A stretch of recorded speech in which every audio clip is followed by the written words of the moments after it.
Assalomu alaykum hurmatli talabalar, aziz tinglovchilar. Amaliy matematika fani bo'yicha navbatdagi ma'ruzamiz funksiya boshlang'ichi, aniqmas integral, aniqmas integrallar jadvali, integrallashning asosiy usullari va kvadrat 3 xat qatnashgan funksiya integrallariga bag'ishlanadi.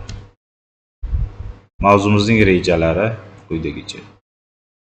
Boshlang'ich funksiya va aniqmas integral ta'riflariga to'xtalamiz. Differensial hisobning asosiy vazifalari berilgan fx funksiyasiga ko'ra, uning hosilasini yoki differensialini topishdir. Integral hisobning asosiy vazifasi buning teskarisi, ya'ni bo'lib, f at x funksiyaning ma'lum f at x kichkina fx hosilasiga yoki fx dx differensialiga ko'ra topishdan iboratdir. Bu ikki amal o'zaro teskari amallardir, ya'ni teskari operatorlardir. Hosila amali integrallash amaliga va aksincha o'zaro teskari amallardir. Xuddi ko'paytirish, bo'lish, qo'shish va ayirish amallari singari. Ta'rif kiritilyapti. Biror oraliqda aniqlangan funksiya uchun bu oraliqdagi hamma qiymatlarda f at katta funksiyaning hosilasi kichkina fx ga yoki dfx teng bo'lsa, uning differensiali kichkina f funksiyaning fx dx ga teng shart bajarilsa, bu holda katta fx funksiya kichkina f funksiyaning boshlang'ich funksiyasi deyiladi. Masalan, fx berilgan sinus x bo'lsin. Barcha butun sonlar chizig'ida, demak, sonlar o'qida kichkina fx kosinus uchun boshlang'ich funksiya hisoblanadi. Haqiqatdan ham sinusdan hosil olsak, kosinusga teng. Lekin savol tug'diradi. Boyagi yagonalik shart, ya'ni bunday funksiya yagonami degan savol paydo bo'lishi mumkin. Sinusdan boshqa funksiya yo'qmi uning hosilasi kosinusga teng bo'ladigan? Javob, demak, albatta bor. Ular cheksiz, faqat bu funksiyalar bir-biridan konstanta bilan farq qiladi. Ya'ni sinus x plus c ixtiyoriy son bilan yozilgan, demak, funksiyaning hosilalari kosinusga teng bo'laveradi. Fx bir-biridan boshlang'ich funksiyalar konstanta bilan farq qiladi. Uning geometrik ma'nosi, demak, integral chiziqlarni ma'lum bir y o'qi bo'yicha s birlikka siljitish natijasida hosil bo'lingan ikkinchi bir y chiziq o'tganligini ko'rishimiz mumkin. Aniqmas integralning ta'rifi kiritilyapti. Ta'rif: agar fx funksiya biror oraliqda kichkina f funksiyaning boshlang'ich funksiyasi bo'lsa, u holda fx plus c, unda c ixtiyoriy doimiy son, funksiya to'plami shu kesmada f at x funksiyaning aniqmas integrali deyiladi va quyidagi formula bilan aniqlanadi. Bu yerda mana bu y chiziq integral chizig'i, demak, integral belgisi hisoblanadi. Integral ostidagi funksiya fx, integral osti funksiyasi dx esa integral o'zgarma, demak, o'zgaruvchisi deb hisoblanadi. O'ng tomondagi fx, demak, funksiyaning shuning integrali, plus c esa integral o'zgarmasi, konstanta hisoblanadi. Aniqmas integralni topish jarayoni yoki berilgan funksiyaning boshlang'ich funksiyasini topish jarayoni integrallash deyiladi. Kesmada uzluksiz bo'lgan istalgan funksiya shu oraliqda boshlang'ich funksiyaga ega bo'ladi. Masalan, integral cosinus x dx, demak, sinus x plus c. Chunki sinus x plus c ning hosilasi ko'rishimiz mumkin cosinus x bo'ladi. Boshlang'ich funksiyaning grafikiga uning, demak, integral chizig'i deyiladi.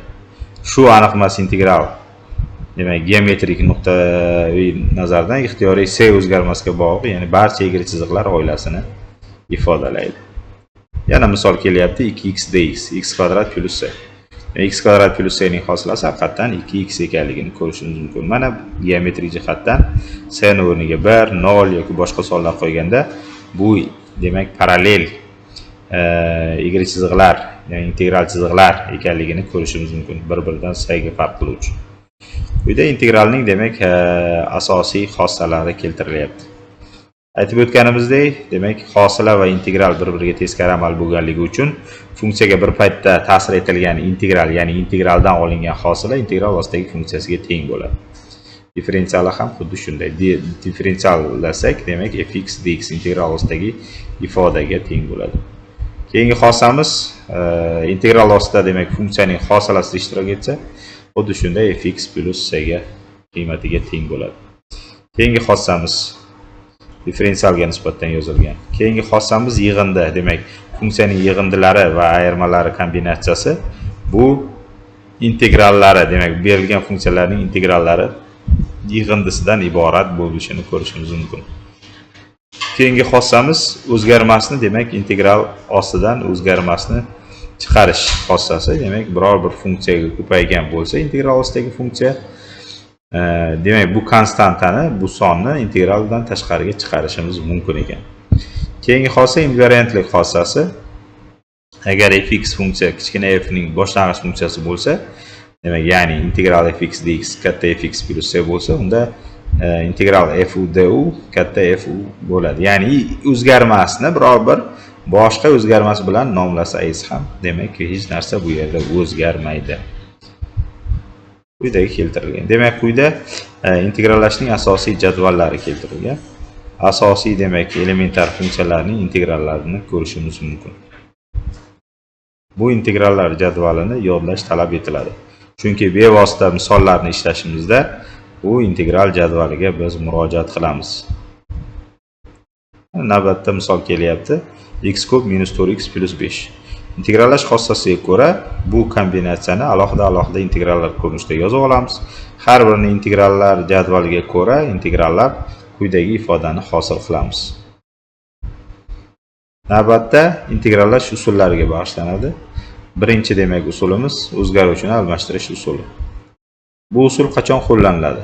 Berilgan integral ostidagi ifoda ma'lum bir funksiyani, demak, argumentida ma'lum bir funksiyaning kombinatsiyasidan tashkil etgan bo'lsa va alohida ko'paytirilgan shu kombinatsiyaning argumentining hosilasi ham ishtirok etsa, shundagina phi shtrix t ni ma'lum bir demak, harf bilan z bilan o'zimizga ma'qul biror bir harf bilan belgilab, elementar, ya'ni bu yerda hozirgi misolimizda x bilan almashtirilgan elementar, demak, integrallar, ya'ni o'zimiz bo'lgan integral jadvalda qatnashadigan elementar integrallarga olib kelish imkoni paydo bo'ladi.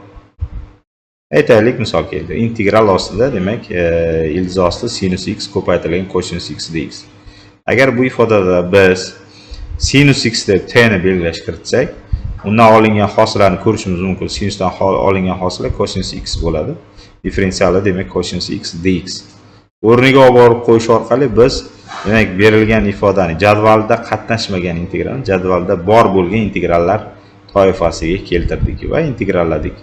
Oxirida albatta eski o'zgaruvchiga qaytiladi. T deb nima qabul qilingan bo'lsa, ya'ni nima belgilangan bo'lsa, shuni o'rniga olib borib qo'yasiz. O'rniga olib borib qo'yish natijasida quyidagi ifoda, yakuniy ifoda hosil bo'ladi. Keyingi usulimiz bo'laklab integrallash usuli. Ma'lumki, ko'paytmaning differensiali quyidagicha aniqlanadi va ikkala tomonni integrallash natijasida biz quyidagi bo'laklab integrallash uchun formulaga ega bo'lamiz. Integral u dv teng u ko'paytirilgan v minus integral v du ekan. Bu formulani eslab qolish tavsiya etiladi. Ko'pgina misollar xohlaymizmi yo'qmi, demak, bo'laklab integrallash usuli yordamida integrallanadi. Quyidagi misol keltirilgan integral x sinus x bo'laklab integrallayapti. Demak, ma'lum bir qismini u deb olyapmiz, qolgan qismini dv deb olyapmiz. Natijada du va v lar topiladi. Differensiallanib, ya'ni integrallanib o'rniga olib borib qo'yilsa, demak, bizda nima paydo bo'lyapti? Integral cosinus x dx, ya'ni integrallab bo'lmaydigan integral, jadvalda yo'q integral bo'laklab integrallashni qo'llash orqali jadvalda bor bo'lgan integrallar toifasiga keltirilyapti va jadvalga muvofiq integral qiymati hisoblanadi.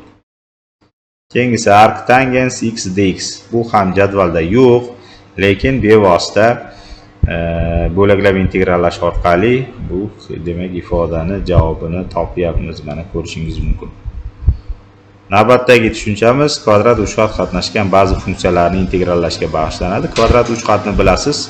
Bu yerda, demak, ax kvadrat plus bx plus c ko'rinishda qatnashgan ifodalar tushuniladi.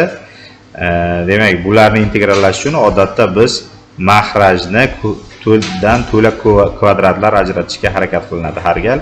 To'la kvadratlar ajratganda ikki xil bo'lishi mumkin. Demak, to'la kvadrat va plus qanaqadir k kvadrat son yoki minus k kvadrat sonni ko'rishimiz mumkin. Plus minus bilan kelgan taqdirda ham ikkita hol uchun ham jadvalda bunday demak integrallar mavjud. Bemalol demak integrallanishingiz mumkin. Masalan, x kvadrat plus 4x plus 5 mahrajda kelyapti. Buni to'la kvadratda ajrata olsak quyidagi ifodaga ega bo'lamiz. Bu demak x plus 2 t deb oladigan bo'lsak ko'rishingiz mumkin. T kvadrat plus 1 bo'ldi mahrajda. Bu bemalol demak integrallanadigan toifaga kiradi. Ya'ni jadvalda bor integrallarga kiradi. Artangiz bo'ldi. Faqat orqaga qaytish esdan chiqmasin. T ni o'rniga demak x plus 2 belgilash kiritgandik. Shu ifoda olib borib qo'yiladi. Navbatdagi ifoda birinchi holdan farqli ravishda yuqorida demak ax plus b ham keladi. Bu yerda demak ikkitaga ajratish kerak bo'ladi bu integralni. Shunday qismlarga ajratiladiki, birinchi qismi demak mahrajning hosilasidan iborat bo'lgan bo'ladi. Demak, mahrajning hosilasi bu qismiga biz belgilash kelajakda belgilash kiritamiz. Mahrajni t desak, yuqorida uning hosilasi bor. Demak, natural logaritm mahrajdagi kvadrat 3 qat qatnashadi. Va ikkinchi qismi esa birinchi turdagi kvadrat 3 qat qatnashgan integrallar toifasiga kiradi. Bu yerda bu konstanta, mahrajimiz demak boyagiga o'xshab yoyiladi. Misol ko'rishimiz mumkin, ikkitaga ajratilyapti. Yuqorida x qatnashgan. Demak, buni 6x plus 2 deb olyapsiz. Ya'ni 1/6 ga ko'paysa ko'rishimiz mumkin, bu 2/6 bo'ladi. Qo'shilgan narsani mana bu yerda ayirib qo'yamiz. To'la kvadrat ajratyapmiz ikkinchi qismi uchun. Birinchi qismi demak natural logaritm bo'lyapti, ikkinchi qismi esa jadvalda bor integralga kelyapti. O'rniga qo'yishlardan so'ng quyidagi ifodaga ega bo'ldik. Navbatdagi integral ildiz osti bilan qatnashgan. Ildiz ostidagi ifoda ham xuddi shunday to'la kvadratlarga ajratiladi. To'la kvadratga ajratiladi. Yuqorida x plus b qatnashsa ham bu ham ikkita turga ajratiladi. Demak, mahrajning hosilasi yuqorida ishtirok etishi kerak. Ikkinchi qismi esa boyagiga o'xshab to'la kvadratlar ajratiladigan toifaga keltiriladi. Natijada bular integrallanadi, jadvalda bor integrallarga keladi. Quyida foydalangan adabiyotlar ro'yxatini ko'rishimiz mumkin. Murojaat va savollar uchun elektron manzillar keltirilgan. E'tiboringiz uchun katta rahmat. Salomat bo'ling.